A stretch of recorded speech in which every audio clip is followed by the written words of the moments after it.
Lonnie Quinn is here once again, and a lot of different elements of this, Lonnie. Anything that sticking out to you that's a real issue as we head into nighttime?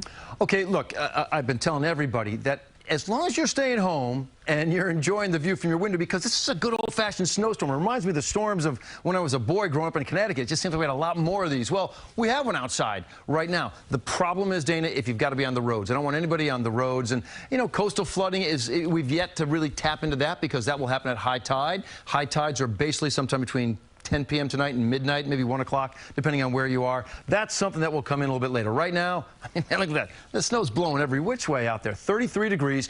Plenty of folks have hit the 2-foot range for snowfall totals, and you're not done yet. This is all New Jersey here. Mendham, 27 inches. Washington Township, 26. Chester, 24.8. Stanhope, 24. Bridgewater, 24 inches. For Long Island, Northern Massapequa, North Massapequa, 16 inches. Malvern, 14.5. Mastic, 12.6. Huntington, 12 inches. East Hampton, asterisk, there, 5.2. That, you haven't given me a reading, guys. You haven't given me a reading since 1 o'clock this afternoon. You have had some rain, but you've gone back to snow, so that number is bigger now. Just know, I think a lot of Long Island is going to turn over to some rain, so it's going to squish those totals down. But nonetheless, you recorded them already before the big turnover. For Connecticut, East Norwalk, 13 inches, Ridgefield, 11, Bridgeport, 10.2, Westport, 10 inches, Wilton, 7.2. Also, a reading that was taken at 1 o'clock this afternoon. A good chunk of our area, all right, the blue, right? And I was saying at least 6 inches. Well, it's a 6 to 12. The bulk of our area has picked up a foot of snow. Okay, New York City in the pink, they're the 12 to 18. That bullseye area I was showing you, 18 to 24 inches plus. Again, I've already got a 27 with some strong bands out there right now. From this point forward, the strongest bands are really going to be north and west of New York City.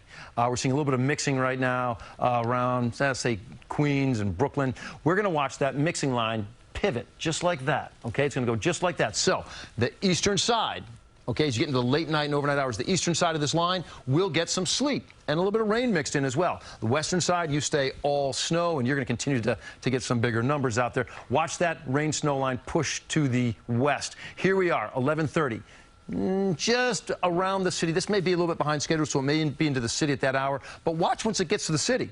It just kind of hangs out there, never makes that big push to the west, and then by the time you get into the latter portion of Tuesday into Wednesday, then that's when this whole system will start to fade away. So if you watch how it exits the area, look what is behind it.